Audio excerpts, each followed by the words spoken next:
Lindos casos de Chico Xavier. Ramiro Gama.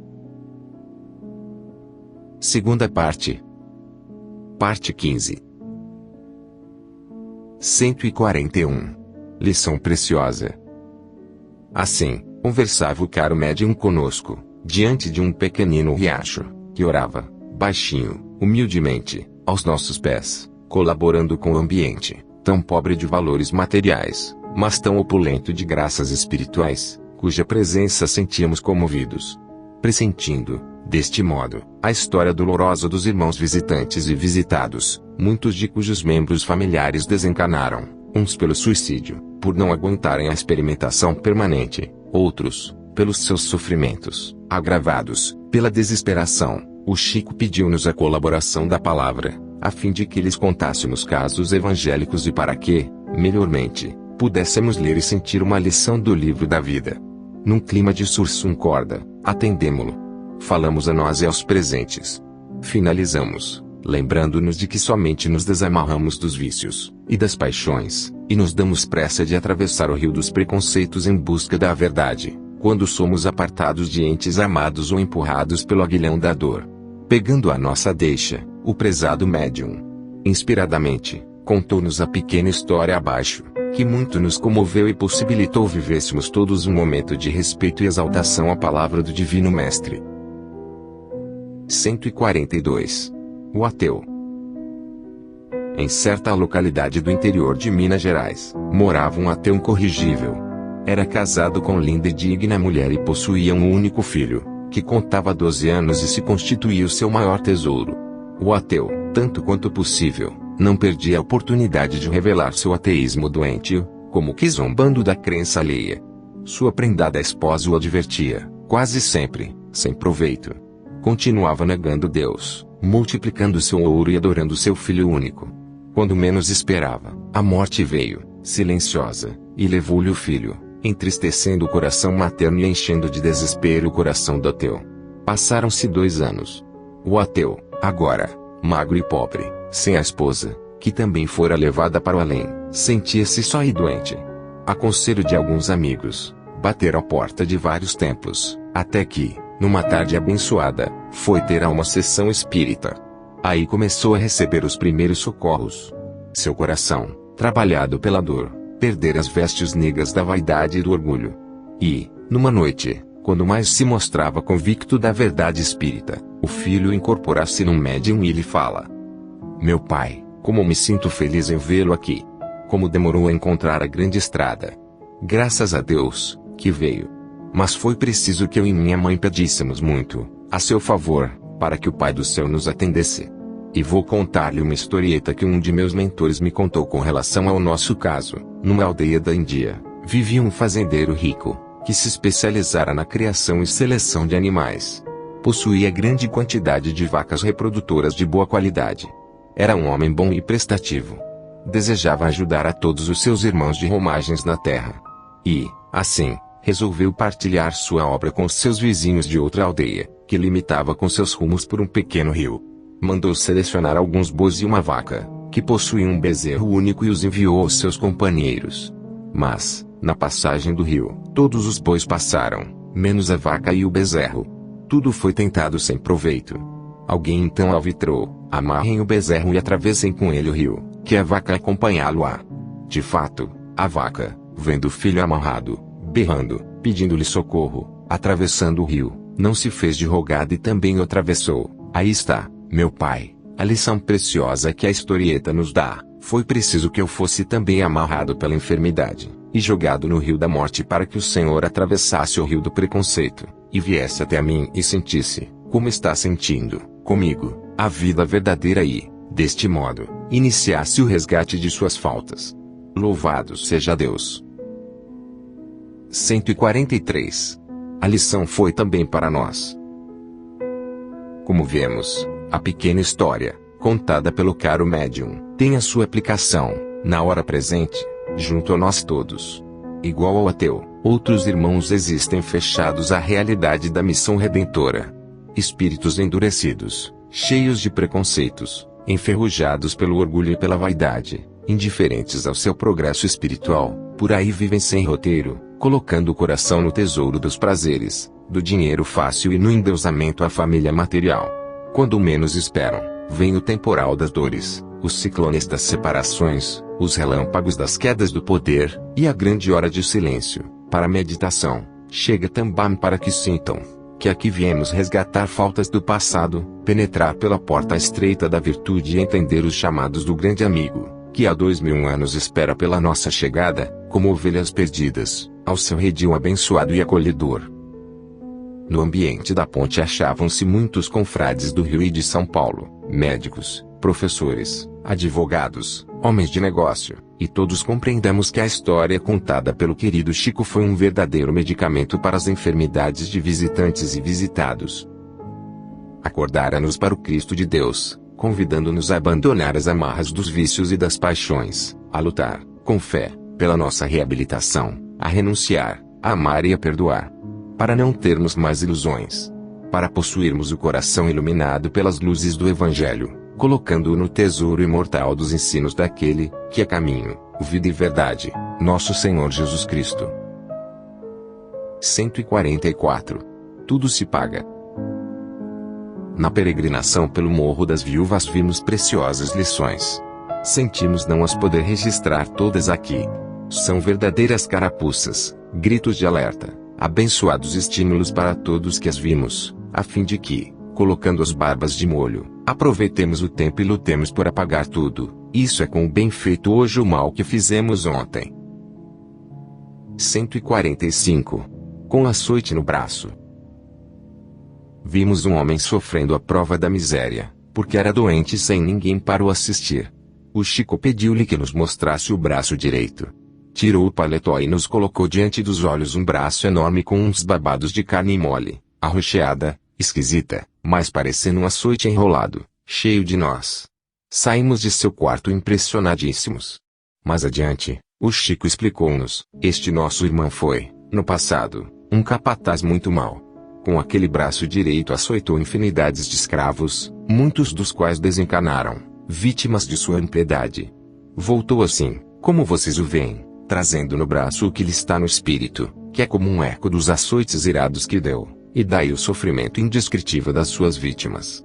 Aqueles babados já estão endurecendo-se e acabarão cancerosos, trazendo-lhe sofrimentos medicamentosos, a fim de que, com isso, inicie o pagamento de suas grandes faltas.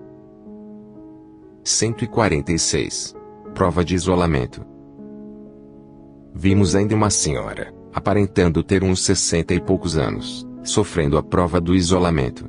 Está totalmente paralítica. Mora sozinha num quarto com uma cama e uma mesa apenas. A peregrinação lhe possibilita alimentação material e assistência espiritual. Tem na fisionomia áreas de nobreza, fazendo-nos crer que foi figura de relevo em algum império. E o Chico nos traduz sua prova. Trata-se de alguém que foi a da Imperatriz Teresa Cristina, esposa de Dom Pedro II. Desencarnou em 1884, tendo, como pessoa de confiança da Imperatriz, castigado exageradamente muitas escravas, colocando-as em cubículos escuros, por vários meses, com alimentação de água e pão. Quando acordou na espiritualidade, verificou a enormidade de seus crimes e pediu, com arrependimento sincero, a prova em que está. Ficou no espaço poucos anos e a misericórdia divina lhe deferiu o pedido para ressarcir suas faltas. Às vezes, sente-se tão isolada, tão sozinha, tão sem ninguém em seu derredor, que lhe vem o desejo de suicidar-se. Então, por ato de bondade celestial, aparecem-lhe os espíritos de Dom Pedro II e da Imperatriz Teresa Cristina, que a carinham, lhe dão ânimo e a deixam confortada, com a certeza de que deve continuar sofrendo sem rebeldia, pois sua prova está a findar-se, e, brevemente, estará libertada de seus débitos e com a transformação de suas inimigas em amigas, tanto trabalhadas pela sua missão humilde, resignada e crente, arrependida e boa. Nota: em 11 de janeiro de 1958, quando datilografávamos este caso, a nossa irmã em prova desencanou, feliz, sob a assistência de Chico. 147. Nos domínios da palavra. Não vamos tratar aqui da arte de falar e escrever bem, obedecendo às leis gramaticais. Recordamos a palestra que tivéramos, de uma vez, com o Chico, sobre o que sai de nossa boca, que nos revela o caráter, a personalidade. Sem que policiemos a língua, dificilmente conseguiremos ganhar o nosso dia. Quando damos acordo de nós já tomamos parte nos torneios da maledicência, conversamos futilidades ou demos respostas infelizes, que nos trarão sofrimentos e arrependimentos tardios. E veio à tona o revide que recebemos, pelo ar, do sem-fio do pensamento, de pessoas de quem, em momentos invigilantes, fizemos mau juízo. Até punhaladas e tiros temos recebido, exclamou Chico, particularizando-nos, de uma feita, porque advertira um companheiro, sem vestir-se da defesa da humildade, recebeu depois, do mesmo, quando menos esperava, um tiro, projetado sobre ele com a força de um pensamento carregado de ódio. Os amigos da espiritualidade, por mercê de Deus, abrandaram o efeito do choque, mas mesmo assim passou vários dias com dor no ombro, que foi o ponto visado. Nossa companheira, Zezagama, contou que recebera de uma empregada, há tempos, uma forte punhalada espiritual, nas costas, tudo porque, levemente, lhe chamara a atenção por uma falta cometida. Ficara vários dias, com dor em todo o tórax. No belo livro Rosário de Coral, há um caso idêntico, lembramos. E o inspirado médium deu-nos uma verdadeira aula sobre os malefícios que uma língua descontrolada pode realizar, para que, mais uma vez, ficasse vitoriosa a assertiva evangélica, que não é o que entra mas o que sai de nossa boca que traz felicidade ou infelicidade, triunfo ou derrota para nosso pobre espírito. 148. Agora. Na sessão do Luiz Gonzaga, de 30 de agosto de 1951, estávamos presentes juntamente com vários confrades do Distrito Federal. O salão do centro achava-se a cunha. Às 19 horas, o Chico chegou e começou a atender os pedidos de autógrafos em livros ali adquiridos, e, a resolver, rapidamente, problemas íntimos de vários irmãos. Num momento de folga passou perto de nós e pediu-nos e ao nosso grupo: vocês, que são mais esclarecidos, que são meus amigos, procurem me auxiliar para obtermos bom ambiente, pois sinto no ar relâmpagos e trovoadas prenunciando aguaceiro. Começamos, com auxílio de outros confrades queridos, a vasculhar o ambiente, contando casos evangélicos aqui e ali. Depois, com a declamação de uma meiga menina de 8 anos, filha de um confrade ali residente, conseguimos melhorá-lo mais, pois tudo se vestiu de ternura, de poesia, de emoção. A voz carinhosa, sentimental, sincera, da irmãzinha, declamando versos de Casimiro Cunha, de João de Deus, e dizendo, de cor, várias passagens evangélicas, fez com que nossos pobres corações se suspendessem e vibrassem. O Chico sentia e acabamos sentindo que, além de pensamentos e sentimentos futilizantes, por parte de algumas pessoas mais curiosas do que crentes, no ar cruzavam-se os pedidos mais estúrdios, os desejos de sinais nos céus. Uns a vibrarem por mensagens de parentes desencanados, outros a quererem algo que lhe pudesse aumentar a fé e fazê-lo solucionar determinados problemas materiais. E assim, com raras exceções, os pedidos eram diversos e nem todos integrando os apelos do Evangelho. Quando a sessão foi iniciada, o ambiente era outro. E o abnegado médium conseguiu começar sua tarefa com 2 assistências, a dos irmãos encanados e desencanados, em estado de oração, de respeito e de humildade. E, no seu final, como presente do amor de Jesus, veio este poema de Memei, que nos deu o que precisávamos. Agora, se a consolação do Evangelho nos visitou a alma, se a bênção da fé nos ilumina, se a nossa confiança permanece restaurada, se a fraternidade é o ideal que buscamos, agora, realmente, a nossa vida parece modificada. Agora, conhecemos, agora temos e agora somos. Porque, em Cristo, nossa alma sabe o que deve fazer, recebe do céu o suprimento de recursos e valores, de acordo com as nossas próprias necessidades, e é demora de bênçãos e dons que nem todos, de momento, nos veem desfrutar. Nosso horizonte jazia velado pelas trevas. Antes, seria difícil a tarefa do auxílio. Crisálidas da inteligência descansávamos no casulo da ignorância. Agora, porém, o Senhor, utilizando 1000 pequeninos recursos, acendeu a luz do conhecimento divino em nosso espírito e, com a visão mais alta da vida e do mundo, cresceram a nossa importância de pensar e a nossa responsabilidade de viver. Se já te encontraste com Jesus, não te queixes. Ontem, poderias alegar fraqueza e desconhecimento como pretexto para ferir ou repousar, fortalecendo o poder da inércia ou da sombra. Hoje, porém, é o teu dia de servir e de caminhar. Meme.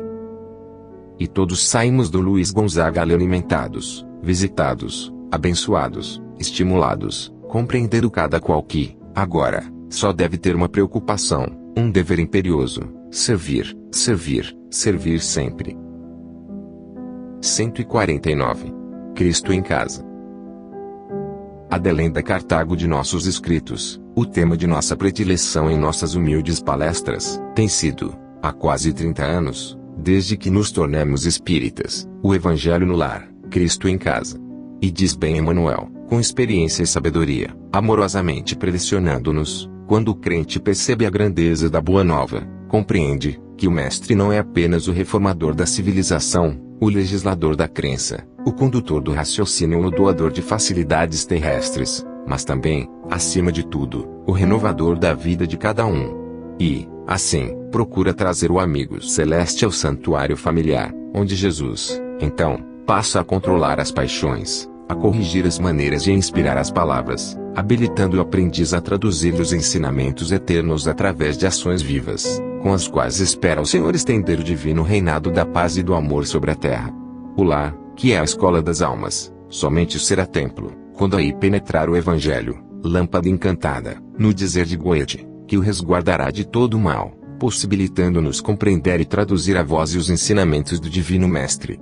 Na hora presente, os Espíritos do Senhor não se cansam de nos enviar mensagens, poesias, pedindo-nos para acendermos, com esse livro da vida, em torno de nós, uma claridade nova, que iluminará nossos passos e nos levará à vitória de nossa destinação. Todos os sábados, há 30 anos, junto à cara companheira de nossos filhos, o lemos e todos lhe comentamos as lições sábias, e todos lhe sentimos o objetivo sagrado com relação à nossa reforma espiritual. E, graças a Deus, malgrado ainda sentirmos defeitos em nós, Jesus, o Cristo de Deus, já habita nossos corações e seu livro, em lugar bem à vista, mora em nosso lar, a nos lembrar, em todos os momentos, os deveres para com ele, junto à família, à sociedade e à pátria, cujas fronteiras se alargaram para vermos em todos os romeiros da vida o nosso próximo e nossos irmãos. De uma feita, pois, em sessão no Luiz Gonzaga, fomos todos obsequiados com estas oitilhas de luz, de João de Deus. Do culto cristão do lar nasce a fonte cristalina de bênçãos da paz divina, de dons da divina luz. Nele, aprendemos a amar a dor, a luta, a alegria e a iluminação cada dia. Na inspiração de Jesus, cultiva em teu doce abrigo a sublime sementeira que te guarde a vida inteira. No amor, na consolação, sentirás, então, contigo, sobre a crença que te abrasa, o Evangelho vivo em casa e o Mestre no coração. João de Deus. E, na sessão de 21 de novembro de 1956, Casimiro Cunha, o poeta do Evangelho, encheu os corações dos presentes com estes raios de luz de sua inspiração e do seu espírito cristianizado. Cristo em casa. Se desejas extinguir a sombra que aflige e atrasa, não ouvides acender a luz do Evangelho em casa. Quando possível nas horas de doce união no lar, estende a lição divina ao grupo familiar. Na chama viva da prece, o culto nobre inicia, rogando o discernimento, a eterna sabedoria. Mentiras da vaidade, velhos crimes da avidez, calúnia e maledicência desaparecem de vez. Serpentes envenenadas de orgulho, torvo e escarninho, sob o clarão da verdade, esquecem-nos o caminho. Dificuldades e provas, na dor amargosa e lenta, são recursos salvadores, com que o céu nos apacenta. Logo após, lê meditando o texto renovador da Boa Nova sublime, que é fonte de todo amor, verás a tranquilidade vestida em suave brilho, irradiando esperança em todo o teu domicílio. Ante a palavra do Mestre, generosa, clara e boa, A experiência na terra. É a luta que aperfeiçoa. E o trabalho por mais rude. No campo de cada dia. É dádiva edificante. Do bem que nos alivia. É que na bênção do Cristo. Clareia-se-nos a estrada. E a nossa vida ressurge. Luminosa e transformada. Conduze, pois, tua casa. A inspiração de Jesus. E o Evangelho em tua. É pão da divina luz. Casimiro Cunha. 150. Sebastião Carolino dos Santos. Ao sairmos do Rio, na tarde de 4 de março de 1956, nossa tia Luísa Gama dos Santos, conhecida na intimidade por Dona Lulu, recomendou-nos: não se esqueça de pedir na sessão do Chico pelo Carolino e por mim. Com muito prazer, não esqueceremos, afirmamos-lhe. Em Pedro Leopoldo, assistimos às sessões de segunda e sexta-feiras no Luiz Gonzaga. Pedimos, nelas por tanta gente e esquecemos do pedido da caríssima tia Lulu. Na sessão do dia 7, segunda-feira, a que assistiremos, como despedida, no seu final, o Chico declara-nos: Ramiro, há um rapaz na sessão de nome Deuete Couto, recém-desencarnado, que agradece as preces que tem feito por ele. É um colega de aviação de nosso filho Ramiro, confirmamos. E o Chico continuou, perto de Dona Zezé, bastante satisfeito, está um espírito que se diz chamar Sebastião Carolino dos Santos, que lhe envia o seguinte: vivamos na terra fazendo o bem, porque o bem praticado é a única bagagem que assegura a paz do viajor da vida, além da morte. E pede-lhe para dizer a Dona Lulu: o câncer me ajudou muito. Graças a Deus, depressa me aclimei na espiritualidade. A doença que chega devagarinho dá tempo da gente pensar e preparar-se. Não pensávamos no caro irmão Deuete Couto e muito menos em nosso tio Carolino, pois havíamos nos esquecido do pedido da tia Lulu. Ficamos emocionados, pois havíamos recebido uma lição para nosso descuido e uma prova preciosa da sobrevivência e da identidade dos espíritos. Graças a Deus,